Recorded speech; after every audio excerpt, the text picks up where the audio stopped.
नमस्कार, आप देख रहे हैं दृष्टि न्यूज और मैं हूं आपके साथ अनीशा। तमाम खबरों के लिए चैनल को लाइक, शेयर और सब्सक्राइब जरूर करें।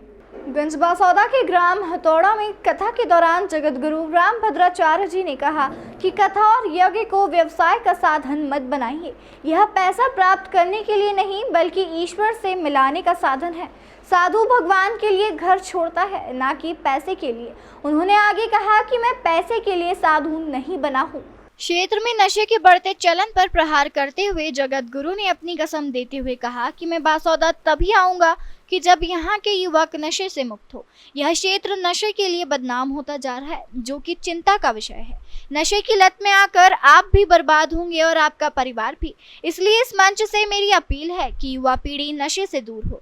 समाज में फैली गुटबाजी के बारे में कहते हुए जगत गुरु ने इसे समाज के लिए हानिकारक बताया। जगत गुरु ने क्षेत्र के एक शिष्य का जिक्र करते हुए कहा कि उसने नशे की चपेट में आकर 30 वर्ष की उम्र में आत्महत्या कर ली थी।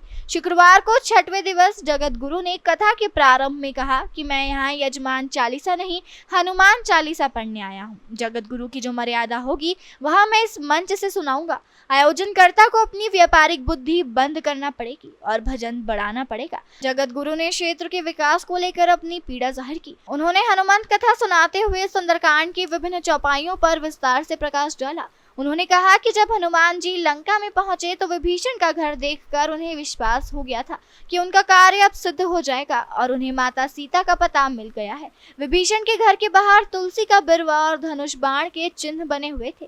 कथा का प्रारंभ पादुका पूजन से हुआ। इसके बाद व्यासपीठ पर विराजमान जगत गुरु का पूजन अर्चन कथा के यजमानों ने संपन्न किया। कथा के दौरान कलेक्टर उमाशंकर भार्गव और पुलिस अधीक्षक दीपक शुक्ला, नगर के अनेक भक्तों, राजनैतिक, सामाजिक एवं दूर से आए भक्तों ने भी कथा स्थल पर पहुंचकर कथा का श्रवण कर और मंच से जगत गुरु का पूजन कर आशीर्वाद लिया। तेज प्रताप महाजगवंदन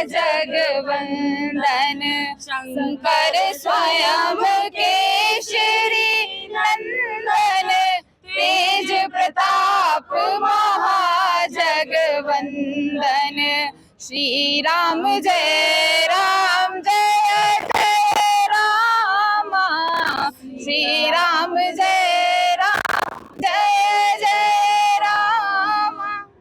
आज व्यास गादी से महाराज जी ने जो चिंता व्यक्त की है नशे को लेकर, वो आप जैसे युवा पीढ़ी के लिए की है, तो आप उस महाराज जी की बात से कितने सहमत हैं? जी, महाराज जी की बात से तो वो तो जगत गुरु हैं, वो जो कहेंगे हम सबके हित के लिए ही कहेंगे। लेकिन हमें बहुत दुख है कि हमारे यहाँ के जो लोग हैं वो नशा करते हैं, ड्रग्स लेते हैं, जो कि बहुत दुख की बात है। आप युवाओं के लिए क्या संदेश देना चाहेंगे? यही संदेश देना चाहेंगे कि ये कथा भागवत सुने और संकीर्तन करें। इससे अच्छा कुछ नहीं होगा अपने जीवन में। नशे से बचने के लिए, नशे से बचने के लिए ये सब कुछ छोड़ना ही बहुत अच्छा है। ये बहुत घातक है अपने शरीर के लिए। बोलिए राघवाय नमः।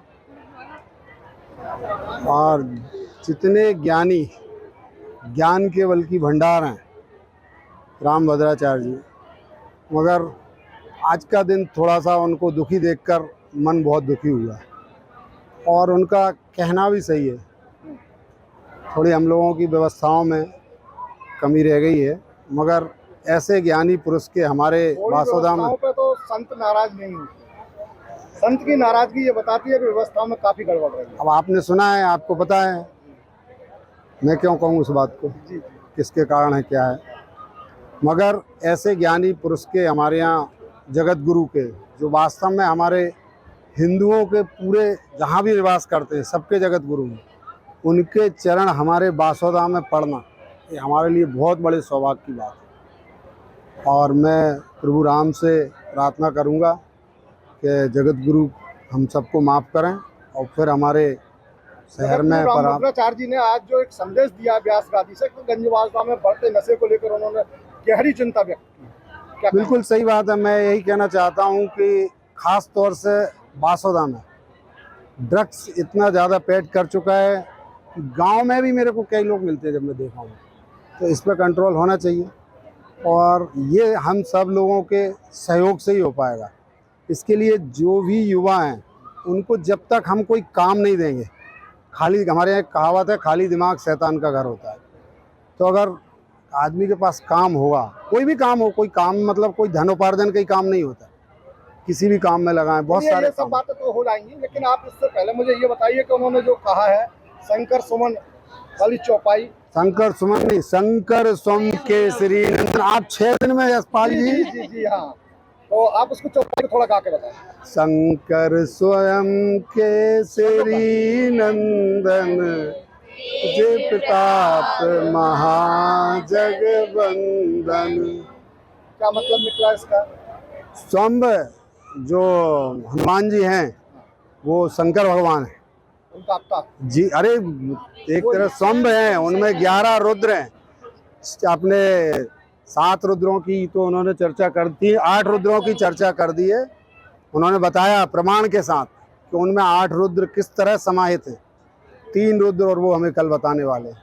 बहुत अच्छा लग रहा है। हनुमान जी के एक एक शब्द बहुत अच्छे से समझाते हैं वो, उनके अवतार के। बहुत अच्छी कथा लग रही है मुझे। कितने दिन से आ रही है? 3 दिन से आ रही है। कहा तो ये गया था कि जो है वो रामचरितमानस पर कथा होगी, लेकिन ये तो हनुमान जी के ऊपर कथा होगी। नहीं, वो कथा चल रही है रामचरितमानस में ही तो है, सुंदरकांड है। मुझे यहाँ से बहुत कुछ सीखने को मिला। मतलब सबको आना चाहिए, सभी बच्चों को यहाँ पे सीखना चाहिए। आजकल नहीं आते बच्चे, पर यहाँ पे बहुत कुछ सीखने मिलता है अपने धर्म के बारे में। और यहाँ पे मतलब समझ आता है। सब बच्चों को लगता है कि समझ नहीं आता होगा, बोर हो जाएंगे, ऐसा नहीं होता। सब कुछ समझ आता है, सबको आना चाहिए और सीखना चाहिए। यहाँ बहुत अच्छा लगता है। हमें अपने पुराणों और ग्रंथों के बारे में क्या लगा यहाँ आके? यहाँ पे मतलब सब कुछ समझ आता है, अपन को सब सीख सकते हैं यहाँ पे आके। मतलब घर पे जो नहीं हो पाता, यहाँ पे भगवान में मन लगता है। सनातन धर्म की चर्चा है पूरे देश में, कथाएं उन्हीं को लेकर। सनातन धर्म को क्या मानती हैं? सनातन धर्म सब कुछ ही होता है हिंदू के लिए, तो सब कुछ ही सनातन धर्म है हम सबके लिए। तो महाराज जी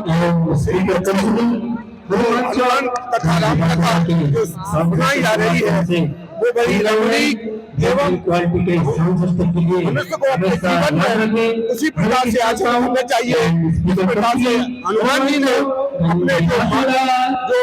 अपना मार्ग दिखाया है, उसी से आदमी को चलना चाहिए। एक चौपाई में संशोधन हुआ है, उसे आप किस ढंग से देखते हैं? महाराज जी ने बताया तो चौपाई में संशोधन हुआ है वो सही है। तो पहले जो लोग हैं गलत लिखी गई थी, पहले जो महाराज जी ने बताया वैसे भी लगता है, उसका काफी विरोध भी होता है। इसलिए महाराज जी ने बताया कि सही चौपाई तो यही है, और लगता भी ऐसे ही है कि महाराज जो बता रहे हैं वो सही है। इसके पूर्व महाराज जी के प्रवचन कब सुने आप?